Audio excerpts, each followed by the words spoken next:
নমস্কার, সকলকে স্বাগত জানিয়ে শুরু করছি জীবনের আলো অনুষ্ঠান। সকলে নিশ্চয়ই খুব ভালো আছেন।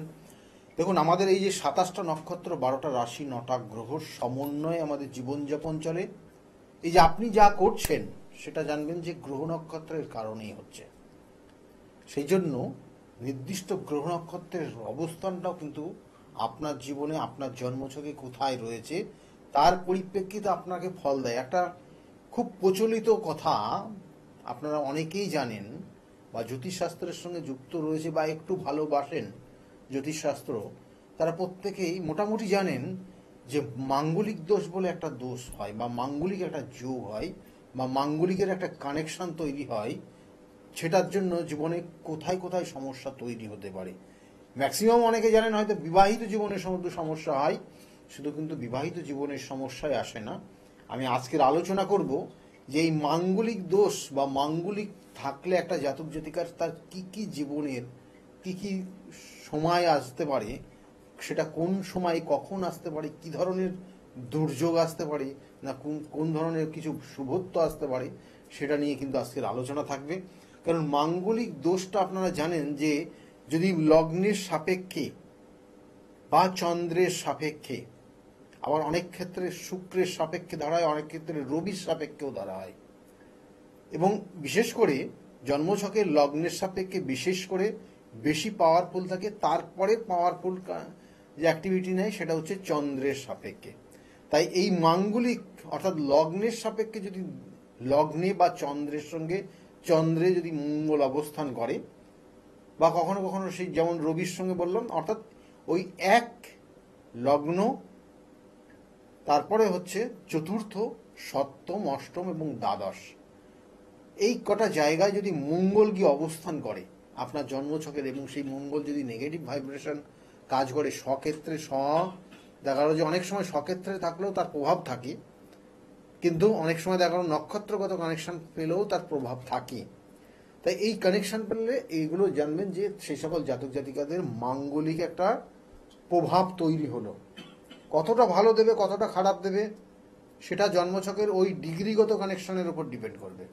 অনেক সময় দেখবেন যে মঙ্গল অবস্থান করছে একটা জন্মছকের, সে ডিগ্রিগত কানেকশন পেয়েছে হয়তো 3 ডিগ্রির মধ্যে রয়েছে, যেভাবে গিয়ে অবস্থান করছে 3 ডিগ্রি পেয়েছে, বা 7 ডিগ্রির মধ্যে অবস্থান করছে, বা আবার ওইদিকে লাস্টে গিয়ে দেখা গেলো যে 25 ডিগ্রির পরে গিয়ে অবস্থান করছে। তাহলে এই সকল জাতক জাতিকাদের মঙ্গলের যে প্রভাব, নেগেটিভ প্রভাব কিন্তু অতটা বেশি হবে না। নেগেটিভ প্রভাব তৈরি হবে ম্যাক্সিমাম 10-এর পর থেকে এদিকে 22 পর্যন্ত, 25 পর্যন্ত। ওই 10 থেকে 25 পর্যন্ত এইভাবে কানেকশন পেয়ে গেলে ওই ডিগ্রিটা, তার মানে সেটা কিন্তু ভয়ানক। যদি হয় ভয়ানক তাহলে ভয়ানক হবে, যদি সেরকম যদি ভালো জায়গা থাকে তাহলে ভালোত্ব দিয়ে দেবে। তাই লগ্ন, চতুর্থ, সপ্তম, অষ্টম, দ্বাদশ মাঙ্গলিকের প্রভাব আপনার ক্ষেত্রে শুধুই যে খারাপ দেবে তা না, ভালোও দেবে। কিন্তু অনেক সময় দেখা যাচ্ছে যে চতুর্থ মঙ্গল, আমি আলোচনা করব অবশ্যই, এবার সেক্ষেত্রে গাড়ি বাড়ি সম্পত্তি প্রচুর মালিক বানিয়ে দেয়। কিন্তু এই মাঙ্গলিক দোষ কিন্তু জানবেন একটা ছেলের ক্ষেত্রেও রয়েছে, যেমন তার প্রভাব, মেয়ের ক্ষেত্রেও কিন্তু তার প্রভাব রয়েছে। কারণ এই মাঙ্গলিক দোষের কারণে দেখবেন যে অনেকের ক্ষেত্রে বিবাহ হচ্ছে না, বিবাহের ক্ষেত্রে লাস্টে গিয়ে আটকে যাচ্ছে, বিবাহ হতে চাইছে না। বলবো কারণ প্রথম অবস্থায় লগ্ন মাঙ্গলিক হলে কি হয় এই জাতক জাতিকারা। আবার অনেকের অনেকের অনেক প্রশ্ন কি না, একটা মাঙ্গলিক জাতকের সঙ্গে আর একটা মাঙ্গলিক জাতকের বিবাহ দিলে, জাতিকার বিবাহ দিলে, সেক্ষেত্রে কি মাঙ্গলিক দোষটা খণ্ডন হয়ে যায়, বা সেক্ষেত্রে কি তার প্রভাবটা সেইভাবে আসে না? অবশ্যই এসবগুলো কানেকশন রয়েছে, কারণ আপনাকে আগে জানতে হবে মাঙ্গলিক দোষটা কি ধরনের অ্যাক্টিভিটি মানুষের সেই তার চরিত্রে নিয়ে আসে। প্রথম অবস্থায় মাঙ্গলিক দোষ যাদের থাকবে, অর্থাৎ ওই লগ্ন, চতুর্থ, সপ্তম, অষ্টম এবং দ্বাদশের কানেকশন, এদের মধ্যে যে অ্যাক্টিভিটি, এদের যে চারিত্রিক বৈশিষ্ট্যগুলো দেখা যাবে, এরা প্রকাশ করবে না সব বিষয়, এরা প্রকাশ করতে চাইবে না, এবং এরা সাধারণত প্রকাশ না করে নিজের মানে মনে মনে রাখবে যে যে এই জিনিসটা সে চাই। অর্থাৎ দেখা গেলো যে কোনো কোনো ক্ষেত্রে ভালোবাসার ক্ষেত্রেও যদি আমি বলি, তাহলে জানবেন যে এই সকল জাতক জাতিকেরা প্রকাশ করে না, কোনো সময় আগ বাড়িয়ে কিছু করতে যায় না। তাহলে এই জায়গাগুলো রয়েছে, এবং এটা স্বামী স্ত্রীর মধ্যে যখন সম্পর্কের জায়গা তৈরি হবে, তখন দেখা গেলো একজনের মাঙ্গলিক আর একজনের মাঙ্গলিক নেই, তাহলে সেক্ষেত্রে একটা জাতকের ক্ষেত্রে যদি জাতকের মাঙ্গলিক দোষ থাকে আর জাতিকার দেখা গেলো যে মাঙ্গলিক নেই, তাহলে জাতক কিন্তু কোনোভাবেই তাকে বোঝাতে পারবে না সে এখন কি তার চাই, এবং এখানে তৈরি হয় দুজনের মধ্যে মিসআন্ডারস্ট্যান্ডিং।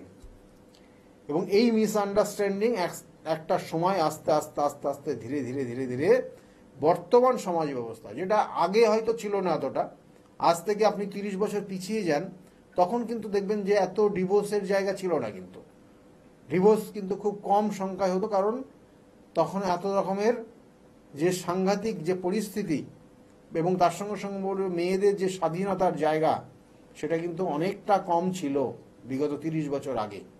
কিন্তু বর্তমান সমাজ ব্যবস্থায় বর্তমান যে জায়গা আছে, সেক্ষেত্রে কিন্তু যথেষ্ট ভালো জায়গা রয়েছে, এবং সেক্ষেত্রে এই মাঙ্গলিক দোষের কারণে, অর্থাৎ এই যে দুজনের মধ্যে মিসআন্ডারস্ট্যান্ডিং, অর্থাৎ দুজন আলাদা সেপারেশন হয়ে যাওয়া, এই প্রভাবটা কিন্তু বর্তমানে তৈরি হয়ে গেছে, এবং বর্তমানে এটা বিশেষ এবং মানে সব জায়গাতেই ম্যাক্সিমাম দেখবেন।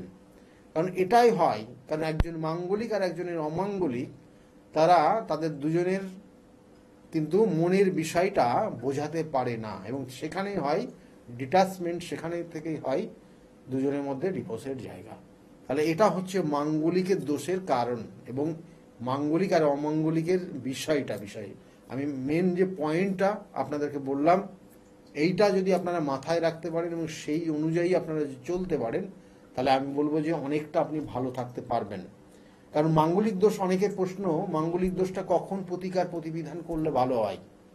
আমি তো বলবো যে একটা নির্দিষ্ট সার্টেন যে টাইম, একটা জাতক জাতিকার 12 বছর বয়সের পর থেকে তার নিজের যে তার গ্রহ নক্ষত্রের অ্যাক্টিভিটি তার ওপর প্রভাব বিস্তার করে।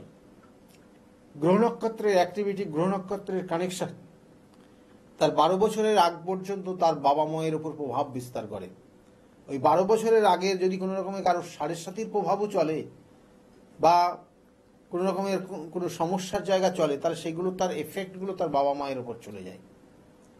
সেই জন্য 12 বছর পার হয়ে যাওয়ার পরে এই মাঙ্গলিক দোষের প্রতিকার করা ভীষণ প্রয়োজন। না হলে সেই সকল জাতক জাতিকার হঠকারী সিদ্ধান্তের কারণে পরিবারের মান সম্মান হানি হয়ে যেতে পারে। সব মাঙ্গলিক দোষের মধ্যে কিন্তু তার হঠকারী সিদ্ধান্ত আসবে না। আমি আলোচনা করব এইবার বিষয়বস্তু, যেটা যে লগ্ন থেকে মঙ্গল, লগ্নে যাদের মঙ্গল অবস্থান করে, এরা একটু হঠকারী সিদ্ধান্ত নেয়, এবং এরা যেটা বলবে সেটাকেই মান্যতা দিতে হবে। পরিবারের অন্য যে মেম্বার রয়েছে তাদের কথা তারা শুনবে না, এবং ওই মান্যতা কেউ যদি না দেয় তাহলে তার সঙ্গে বিচ্ছেদ পর্যন্ত হয়ে যেতে পারে। তাহলে এই মাঙ্গলিক লগ্ন, মাঙ্গলিক এতটাই পাওয়ারফুল হয়, কাজ করে। তাহলে এক্ষেত্রে তার সঠিক প্রতিকার প্রতিবিধান আছে। সেই ক্ষেত্রে সেই জাতক জাতিকার প্রতিকার প্রতিবিধান দেওয়ার পর তার মধ্যে সেই মাঙ্গলিকের প্রভাব আছে কি না সেটাও কিন্তু বোঝা যায়। যিনি প্রতিকার দেবেন তিনি তার সঙ্গে কথা বললেই বোঝা যাবে। তাহলে তার অ্যাক্টিভিটি, তার চলাফেরা, তার লাইফস্টাইল, তার মধ্যে সেই প্রভাব থাকলে পরে সেগুলো কিন্তু সেই কানেকশনগুলো বা তার সেই কথা বলার অ্যাক্টিভিটি, সেগুলো দেখলেই বোঝা যায়। আবার অনেক সময় দেখবেন চতুর্থ মাঙ্গলিক, দেখা গেলো চতুর্থভাবে মঙ্গল অবস্থান করছে, তাহলে এই সকল জাতক জাতিকা দেখবেন যে একটা নির্দিষ্ট সময়ের পর তার মায়ের সঙ্গে অ্যাডজাস্টমেন্ট হবে না। বিশেষ করে এটা মেয়েদের মধ্যে বেশি প্রভাব দেখা যায়। কোনো মেয়ের ক্ষেত্রে যদি চতুর্থ মাঙ্গলিক থাকে, তাহলে এই সকল জাতক জাতিকারা সুখী হতে পারে না। প্রথম জীবনে হয়তো মায়ের সঙ্গে ডিটাচমেন্ট, পরবর্তীতে গিয়ে শ্বশুর বাড়ির ডিটাচমেন্ট, শ্বশুর বাড়ির অ্যাডজাস্টমেন্ট হয় না। তাহলে এই জায়গাগুলো কিন্তু তৈরি হয়। তাহলে এই চতুর্থ মাঙ্গলিক, আবার ওই মঙ্গল যদি পাওয়ারে থাকে, মঙ্গল যদি সক্ষেত্রে থাকে, মঙ্গল যদি শুভ গ্রহের কানেকশন পায়, তাহলে জানবেন যে এই জাতক জাতিকার ওই প্রভাবটা থাকবেই। হয়তো 100% সেখানে নেই, 30% প্রভাব রয়েছে নেগেটিভ, কিন্তু বাকি পজিটিভ জায়গা রয়েছে। তার প্রচুর সম্পত্তি হবে, তার বাড়ি হবে, গাড়ি হবে, সব হবে, তার কিন্তু সুখ কম হবে। অর্থাৎ বাড়ি গাড়ি সব আছে, অনেক মানুষ দেখবেন তারা সুখী নেই। তাহলে এই একটা জায়গা থেকে একটা জায়গা ব্রেক করে। এই জন্য আমরা বারবার বলি যে একটা জাতক জাতিকা 100%, কোনো মানুষ 100% পাবে না, কিছুটা ঘাটতি রাখবে যাতে আপনি ওই ঈশ্বরের শরণাপন্ন হতে হয় আপনার, হবে না হলে আপনি তো আপনার মধ্যে জেদ অহংকার এগুলো তৈরি হয়ে যাবে। তার এই চতুর্থ মাঙ্গলিক এই কানেকশনটা দেয়। আর তার সঙ্গে সঙ্গে সপ্তম মাঙ্গলিকের যে প্রভাব, সপ্তম মাঙ্গলিক দেখা গেল হঠকারী সিদ্ধান্ত নিয়ে বিবাহ হয় অনেক সময়, আবার এরা নিজেরা পছন্দ করেও বিয়ে করে নেয়। দেখা গেল যে বাড়ির অন্যদের কোনো মতামত না গ্রহণ করে সে নিজের থেকে বিয়ে করে নিল, এটাও কিন্তু হয় সপ্তম মাঙ্গলিক। কারণ ওই মঙ্গল নিটাল চার্টের একটা জিনিস জানবেন যে নিটাল চার্ট অনুযায়ী সপ্তমে শুক্রের অবস্থান থাকে, শুক্র অধিপতি আর দ্বিতীয়ের অধিপতি। তাই সপ্তম থেকে আপনার কামনা বাসনা ইঙ্গিত করে। এই কামনা বাসনা আপনার ক্ষেত্রে কোন দিকে নিয়ে যাবে, কি মোড় নেবে, আপনার জীবনটা কতটা দুর্বিষহ জায়গায় নিয়ে যাবে, সেটা ওই সপ্তম মাঙ্গলিক আপনাকে বুঝিয়ে দেবে। যদি আপনার লগ্নে চন্দ্র অবস্থান করে থাকে আবার, তাহলে আপনার ওই কামনা বাসনা আপনার ক্ষেত্রে কতটা ক্ষতিকর জায়গায় নিয়ে যাবে, এবং আপনার ক্ষেত্রে আপনার জীবন যাপন, আপনার লাইফস্টাইল যেটা অন্য কারোর সঙ্গে মিলবে না, মিশবে না। অনেকের মানে আপনার পরিবারে কারোর সঙ্গে আপনার মিলবে না যদি এই কানেকশনটা হয়ে যায়। তাই এই সপ্তম মাঙ্গলিক হঠকারী সিদ্ধান্ত নিয়ে তারপরে একটা সময় গিয়ে বড় আফসোস করে যে এটা না করলেই ভালো হতো বিবাহটা, কারণ সে করেছে সেই মোহর বশে। কারণ ওই সপ্তম থেকে দেয় কামনা বাসনা দেয়, তাই ওই মঙ্গল কামনা বাসনাকে ইনক্রিজ করে দিয়েছে, অর্থাৎ বাড়িয়ে দিয়েছে, এবং সে সেই মুহূর্তে তাকে বিবাহ করতেই হবে এরকম একটা প্রতিশ্রুতিবদ্ধ হয়ে গেছিল, এবং তার কারণে বিবাহ করেছে। পরে গিয়ে সে ভুল বুঝতে পারল। তাহলে এটা হয় সপ্তম মাঙ্গলিকের কানেকশন। আর অষ্টম মাঙ্গলিক কি হয়? অষ্টম মাঙ্গলিক সাংঘাতিক পরিস্থিতি, সাংঘাতিক ভয়ানক। অষ্টম মাঙ্গলিক দেখলে অনেকে ভয় পায়, কারণ এটা যার আছে, যার সঙ্গে বিবাহ হবে তার উপর এফেক্ট হবে এই অষ্টম মাঙ্গলিক। কারণ এই অষ্টম মাঙ্গলিক অনেক ক্ষেত্রে দেখবেন বহু বহু জাতক জাতিকা যাদের বিবাহ হয়নি, যাদের সারাটা জীবন তারা কুমার বা কুমারী হয়ে থেকে গেছে, এরকম অষ্টম মাঙ্গলিকের সংখ্যা 98% আছে। এই 98% মানুষ যাদের বিবাহ হয়নি তাদের অষ্টম মাঙ্গলিক হয়ে আছে, কারণ এদের বিবাহ হতে চায় না, লাস্টে গিয়ে ব্রেক করে, না তো কোনো একটা সময় হয়তো সেই চিন্তা ভাবনা এসছিল, বিবাহ করার একটা প্রবণতা এসছিল, কিন্তু সেটা কোনোভাবে ব্রেক করে গেছে, তারপর আর বিবাহ করেনি। বা কোনো কারণে দেখা গেল তাদের এমন জীবনযাপন চলেছে, এমনভাবে জীবনযাপন করেছে, ছোটবেলায় তাদের ওপর সমস্ত দায়িত্বভার চলে এসছে, তারপরে তার আর বিবাহ সে করার মতো পরিস্থিতি তার জীবনে আসেনি। বা কোনো কোনো ক্ষেত্রে হয়তো বিবাহের জন্য প্রস্তুতি নিচ্ছেন, লাস্টে গিয়ে বিবাহটা আটকে যাচ্ছে। তাহলে এই মাঙ্গলিক দোষ কত রকমভাবে এফেক্ট করে, কারণ এই মঙ্গল গ্রহটা আমাদের পৃথিবীর খুব নিকটতম গ্রহ, এবং এই নিকটে রয়েছে, পৃথিবীর নিকটতম গ্রহ থাকার জন্য এর এফেক্টটা পৃথিবীবাসীর বা পৃথিবীর যত প্রাণী রয়েছে, জীব রয়েছে, তাদের ওপর যথেষ্ট বড় সাংঘাতিক একটা কিন্তু এফেক্ট হয়ে আছে।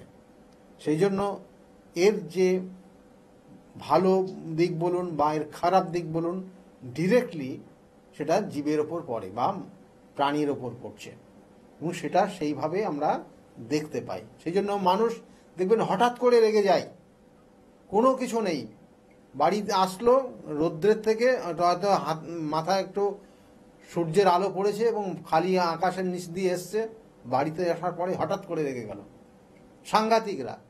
তাহলে এই মঙ্গলের এফেক্টে এই জায়গাগুলো হয়। আবার ওই মঙ্গল যদি নেগেটিভ থাকে, কারণ ওই যে বললাম লগ্ন চতুর্থ সপ্তম অষ্টম দ্বাদশ, এই মঙ্গল ভালো ফল দেয় না, নেগেটিভ ফলই দেয়। সেই জন্য ওই নেগেটিভ এফেক্টটা আপনার জীবনের ওপর, আপনার লাইফস্টাইলের ওপর কিন্তু কাজ করে।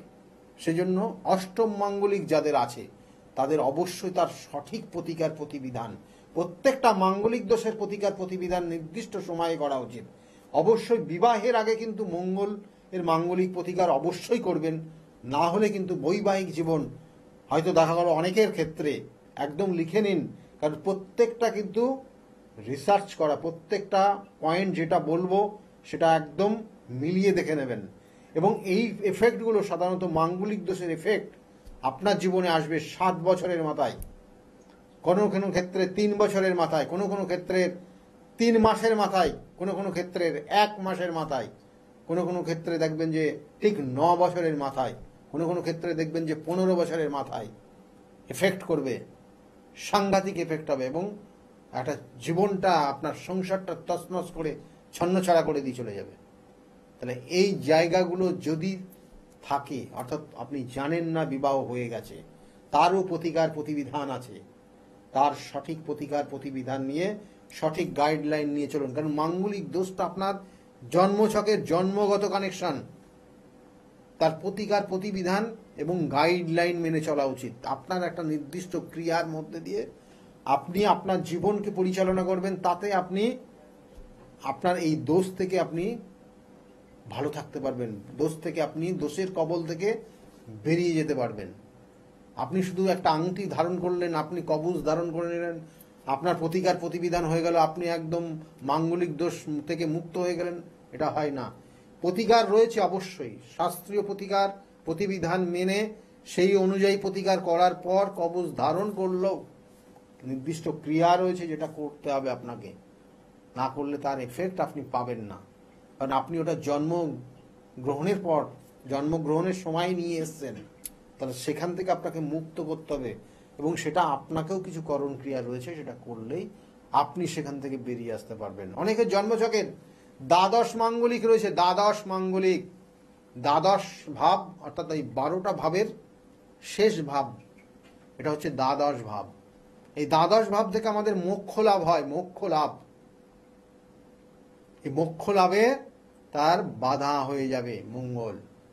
দ্বাদশ ভাব থেকে আপনার শয্যা সুখকে ইঙ্গিত করে, আপনি স্বামী স্ত্রীর আপনাদের দাম্পত্য সুখটা ইঙ্গিত করবে কতটা ভালো কতটা খারাপ ওই দ্বাদশ ভাব। ওই দ্বাদশ ভাবে ওই মঙ্গল গিয়ে আপনাকে সমস্যায় ফেলে দেবে। ঝামেলাটা হবে দেখবেন সেই রাত্রে গিয়ে, ঝামেলা অনেকের ক্ষেত্রে হয় ওই মঙ্গলের অবস্থান, এবং আপনাদের দাম্পত্য সুখের ক্ষেত্রে ব্যাঘাত তৈরি করবে।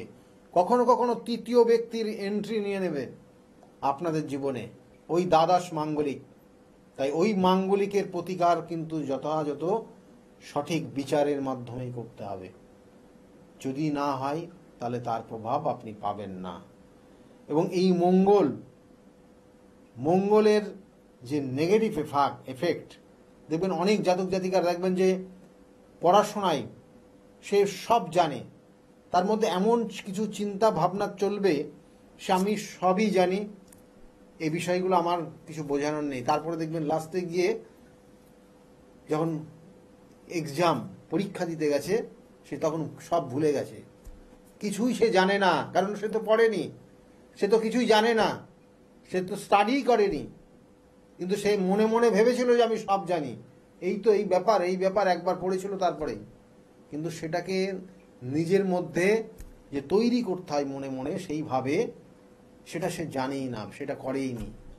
সে অন্যদের দেখে, সে অন্যরা পাচ্ছে মানে আমিও পারবো এবং আমিও সব জানি, এরকম একটা ভাব নিয়ে সে পরীক্ষার হলে গিয়ে সে দেখা গেল যে যে নাম্বারটা পাওয়া উচিত ছিল সেটা তো পেলই না, বরঞ্চ ফেল করার মতো পরিস্থিতি হয়ে গেছে। তাহলে এগুলো তৈরি হয়।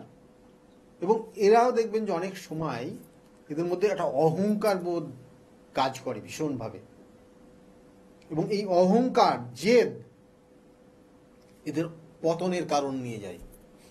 অনেক মানুষ দেখবেন হয়তো সে ভালো করছে, তার ক্রিয়েটিভিটি রয়েছে, তার স্টাডি রয়েছে, সে যথেষ্ট গুরুত্ব দিয়ে যে কাজটা করে, কিন্তু সেইটাকে দেখে এই সকল জাতক জাতিকারা হিংসা করতে আরম্ভ করবে এবং এটা তাদের জীবনের পতনের কারণ, কারণ তারা পেরে উঠছে না। তাহলে এই জিনিসগুলো থাকে যাদের মাঙ্গলিক দোষ থাকে তাদের, সেটা ছেলে হোক বা মেয়ে হোক। অনেক সময় দেখবেন যে মঙ্গলের কারণে জীবনে নিজের মানে আপনি বলা হয় না যে মঙ্গল এমনভাবে নেগেটিভ এফেক্ট দেয়, কখনো কখনো মাথার ছাদ পর্যন্ত থাকে না। মঙ্গল কিছু কিছু ক্ষেত্রে এই যে বললাম লগ্ন চতুর্থ দশম সপ্তম এবং তার সঙ্গে সঙ্গে অষ্টম এবং দ্বাদশ মাঙ্গলিক, এবং এই মাঙ্গলিক ছাড়াও সাউথ ইন্ডিয়ান অর্থাৎ আমাদের সাউথের দিকে আপনি যদি যান, সেখানকার অ্যাস্ট্রোলজি মতে সেকেন্ড হাউসেও যদি মঙ্গল অবস্থান করে তাহলে সেই মঙ্গলও কিন্তু সেই জাতক বা জাতিকাকে মাঙ্গলিক এফেক্ট করে। সেটার এফেক্ট রয়েছে। কেমন এফেক্ট রয়েছে দেখবেন যে একটা মেয়ের ক্ষেত্রে বিশেষ করে এটা বেশি এফেক্ট হয়। একটা মেয়ের ক্ষেত্রে তার শ্বশুর বাড়ি কিন্তু সব, কিন্তু সেকেন্ড হাউজের যদি এই মঙ্গল থাকে তাহলে সেই মেয়ের ক্ষেত্রে তার শ্বশুর বাড়ির কোনো রিলেটিভ তাকে সম্মান দেবে না, তাকে কোনো কথায় তাকে বিশ্বাস করবে না এবং কোনো কথা তাকে মানে একে কোনোভাবে সাপোর্ট করবে না। তার ওই শ্বশুর বাড়ির রিলেটিভরা তাকে সাপোর্ট না করার জন্য সে একা একা হয়ে যাবে এবং প্রত্যেকের প্রতি একটা মানে ভুল ধারণা তৈরি হবে। এবং একটা সময় এই জাতক বা এই জাতিকা শ্বশুর বাড়ির রিলেটিভদের সঙ্গে ভালো সম্পর্ক এদের হবে না এক কথায়, এবং এরা যতটা পারবে ক্ষতি করারই চেষ্টা করবে এই সকল জাতক জাতিকার। এবং এদের ক্ষেত্রে আগুন থেকে অনেক সময় সমস্যা তৈরি করে যদি এটা কিন্তু অগ্নি রাশির সঙ্গে কানেকশন করে এবং সেটা বায়ুর রাশির সঙ্গে কোনো রকমের গ্রহ নক্ষত্র কানেকশন করে, তাহলে সেগুলো প্রত্যেকটা বিচার্য বিষয়। আমি বারবার বলি এগুলো পুঙ্খানুপুঙ্খ বিচার বিশ্লেষণ করে তারপরে তার প্রতিকার প্রতিবিধান দিলে এই সকল জাতক জাতিকেরা ভালো জায়গায় আসতে পারে। আমি আবার বলছি এই মাঙ্গলিক দোষ থাকলে যত তাড়াতাড়ি সম্ভব তার প্রতিকার প্রতিবিধান করিয়ে নেবেন।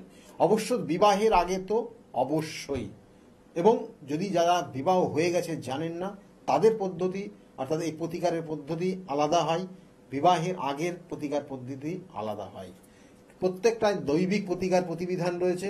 এবং এছাড়াও দেখা গেল একটা স্টুডেন্ট লাইফে মাঙ্গলিকের এফেক্ট ভীষণভাবে হয়, যেটা ওই যে বললাম যে আমি সব জানি কিন্তু লাস্টে গিয়ে কিছুই জানে না, কিছুই তারা করতে পারে না, রেজাল্ট তাদের খারাপ হতে থাকে। তাহলে এই ধরনের মাঙ্গলিকের প্রতিকার প্রতিবিধান আমি বারবার প্রতিকার প্রতিবিধান গাইডলাইন জীবনকে পরিবর্তন করতে পারে। যদি মনে করেন আমার সঙ্গে যোগাযোগ করবেন, নিচের যে বুকিং নাম্বার যাচ্ছে ওই বুকিং নাম্বারে ফোন করে আপনি জানতে পারবেন আমি কোন চেম্বারে কখন কোন সময়ে বসি, এবং সেই অনুযায়ী আপনি অ্যাপয়েন্টমেন্ট পেতে পারেন। যেমন দেখুন বিগত দিনে বহু মানুষ তারা এসছে, তারা তাদের প্রতিকার নিয়েছে, প্রতিবিধান নিয়েছে, সঠিক গাইডলাইন মেরে তারা চলছে, তাদের জায়গা কিন্তু খুব ভালো জায়গায় রয়েছে। শুনতে থাকুন যে সকল ব্যক্তিগুলো যে সকল মানুষগুলো বিগত দিনে খারাপ সময় ছিল তারা আজকের জায়গায় কতটা ভালো রয়েছে তাদের মুখ থেকে শুনুন। আর এই পর্যন্তই, সকলে ভালো থাকবেন, আগামী দিনগুলো প্রত্যেকের খুব ভালো হোক এই শুভকামনা রইল। নমস্কার। ডক্টর গৌতম শাস্ত্রী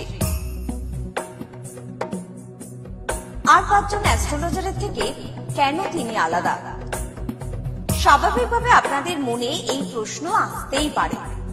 দূর দূরান্ত থেকে নানান সমস্যায় জর্জরিত মানুষ ছুটে আসে তার কাছে।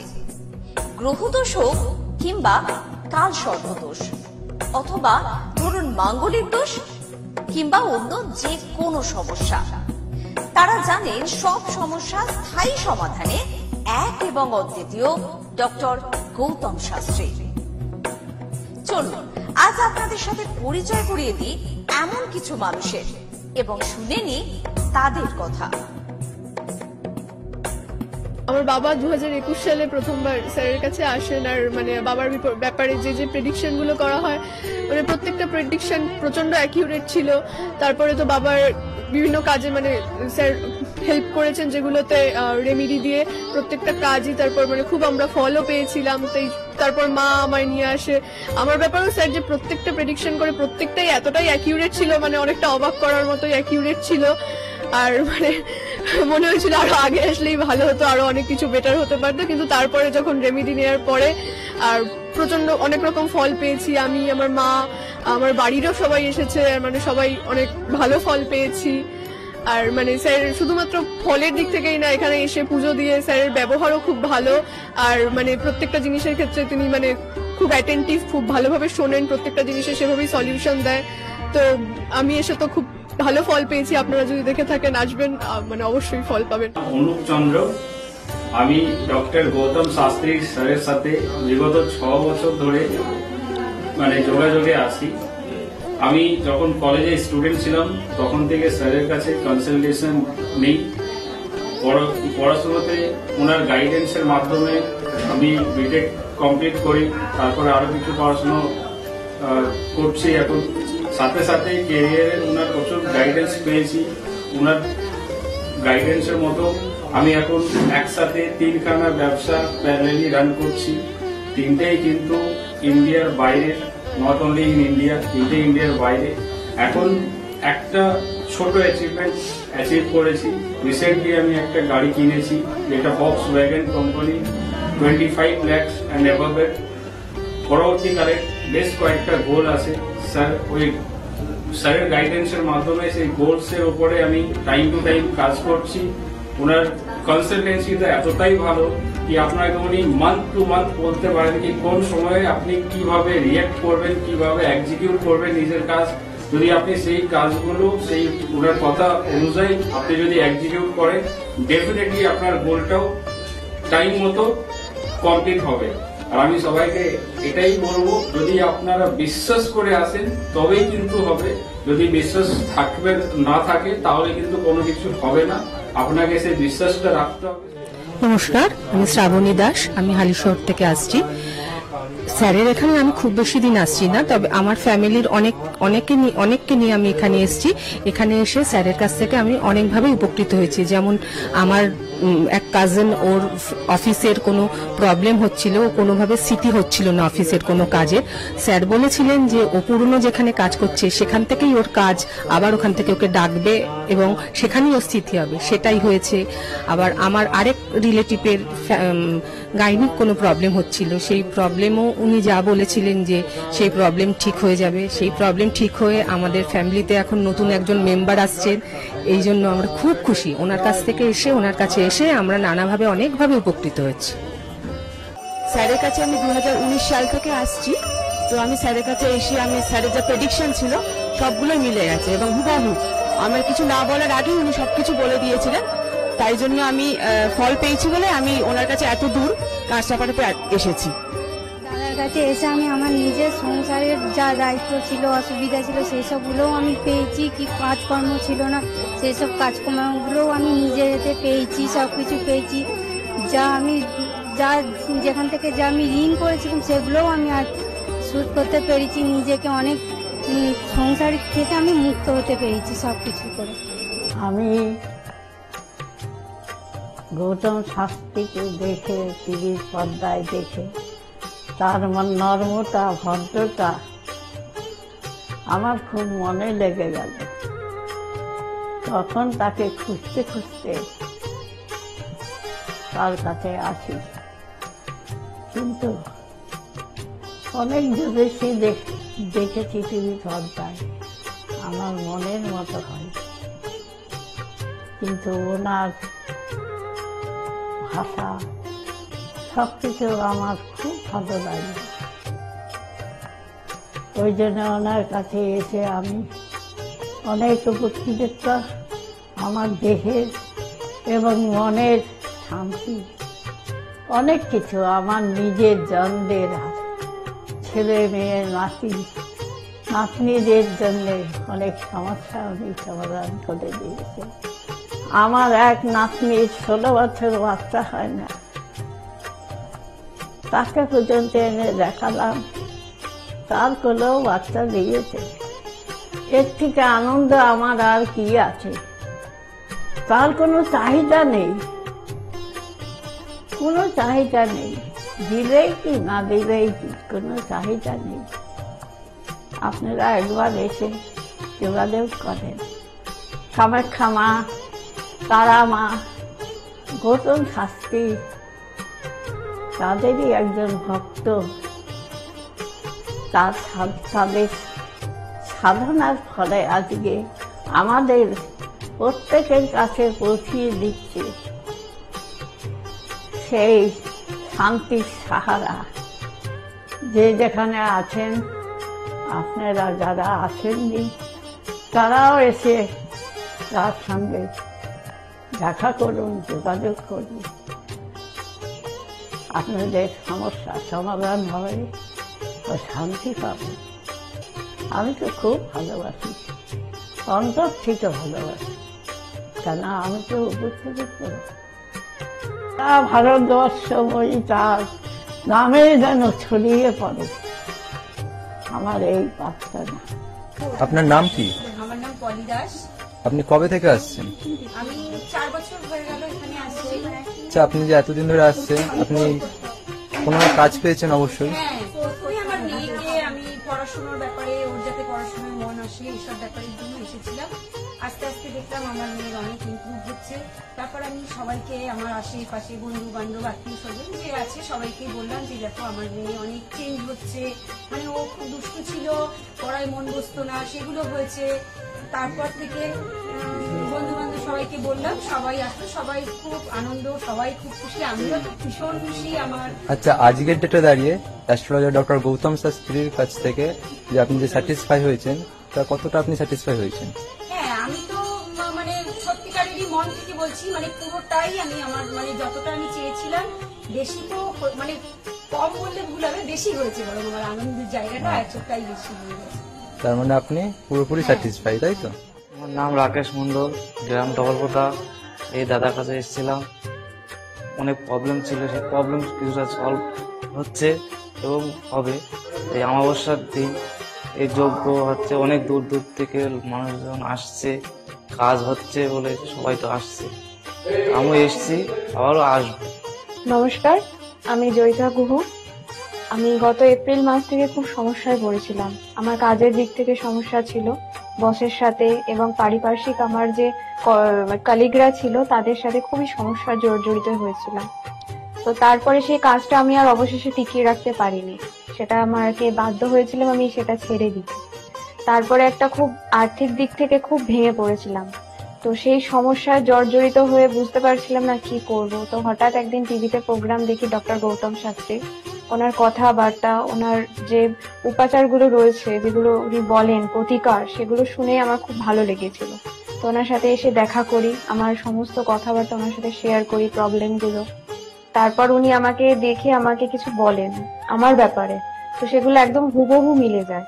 তো তারপরে উনি আমাকে রেমেডি সাজেস্ট করেন, তো আমি সেই রেমেডিটা নিই, আমি ধারণ করেছি। তো ধারণ করার পর আমি আস্তে আস্তে নিজের মধ্যে একটা চেঞ্জ দেখতে থাকি। তো এবং আমি গত আগস্টের 27 তারিখে একটা জব পেয়েছি, যেটা আমার মনের মতো। এখানে আমার ডেজিগনেশন, আমার স্যালারি, আমার মনের মতো লোকেশন আমি এখানে পেয়েছি, মানে এটাতে আমি বিশেষভাবে আপ্লুত। তো সেজন্য অসংখ্য ধন্যবাদ ডক্টর গৌতম শাস্ত্রীকে। নমস্কার, আমি মেলিনা থমাস। আমি গত 1 মাস আগে থেকে ডিপ্রেশনে ভুগছিলাম এবং আমার অনেক রকম সমস্যা দেখা দিচ্ছিল। আমি আমার মায়ের থ্রু থেকে জানতে পারি ডক্টর গৌতম শাস্ত্রীর কথা, এবং আমি সেখানে আমার প্রবলেমগুলো নিয়ে আসি এবং তার কথা মতো আমি প্রতিকারগুলো করি এবং সেই কথা মতো আমি চলতে থাকি। এখন আমার কাছে অনেক জবের অপরচুনিটিস আসছে এবং আমার আগের যে সমস্যাগুলো ছিল সেগুলোও গেছে। আমি সিলেকশন করছি কোন জবটা করব এবং যে কোনো একটা জব আমি সিলেক্ট করব। এবং আগেও আমি ডক্টর গৌতম শাস্ত্রীকে অনেক ধন্যবাদ জানাচ্ছি এই আমাকে এত কিছু করে দেওয়ার জন্য।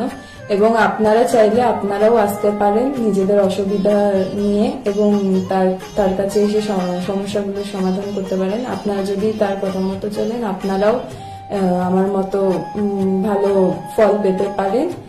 অ্যাস্ট্রোলজার ডক্টর গৌতম শাস্ত্রীর চেম্বারে আপনি কতদিন আসছেন? আমি প্রায় 2.5-3 বছর ধরেই এখানে মানে রেগুলারলি আসছি। মোটামুটি আমার যখনই অসুবিধা হচ্ছে তখন চলে আসছি। আপনি কোন চেম্বারে দেখিয়েছেন? আমি এখানকার কাছাপাড়া চেম্বারে। কাছাড়া চেম্বারে মানে আপনি যে সমস্যাটা নিয়ে এসেছেন ওটা কি আপনার ক্লিয়ার হয়েছে?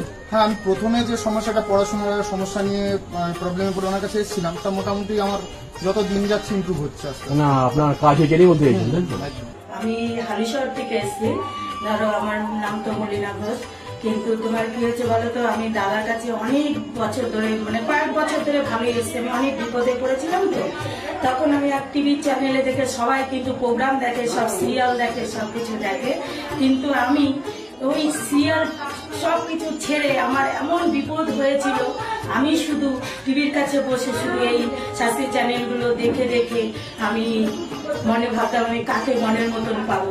পেলাম যে সবাই এত চ্যানেলে, কিন্তু আমি সবাইকে দেখেছি, আমার দাদাকেই আমার খুব পছন্দ হলো। আমি খোঁজ করতে করতে করতে করতে আমি এমন বিপদ যে আমি এই বিপদে কি করে উঠবো, তখন ওই দাদার কাছে আসলাম। খোঁজ পেয়ে চিকিৎসা করতে করতে তখন দাদার কাছে এসে আমার অনেক বড় বিপদ ছিল, আমার ছেলে স্বামী সব নিয়ে আমার বাড়ির খুব অবস্থা খারাপ ছিল। আজকে ওনার কাছে এসে আমি অনেক উপকার পেয়েছি। আমি সবার কাছে বলছি, আমি এত লোক দেখছি, আমি বলি একটু যদি দাদার কাছে এসে সব ধৈর্য ধরে, কারোর বিফল হবে না, তার ফল ছাড়া বিফল হবে না। আমি ভাবি যে আমি অনেক লোকও পাঠিয়েছি, আমরা যদি প্রচার করতে পারি, অনেকে আছেন এই দাদার কথা বলবো না, বলবো না, কিন্তু না বলেন, মানুষ যদি বিপদের হাত থেকে বাঁচে সবারই তো ভালো হয়। কিন্তু দাদার কাছে আসার পরে আমার এমনও মাঝে একটা এমনও বিপদ গেছে, এই দাদাই আমাকে এই বিপদের হাত থেকে উঠিয়েছে। এর জন্য আমি দাদার কাছে সারা জীবনের জন্য কৃতজ্ঞ থাকি। দাদাকে চাই দাদাও ভালো থাকুক, আমরাও যেন দাদার কাছে এসে দাদা আরো সুস্থভাবে যেতে পারি।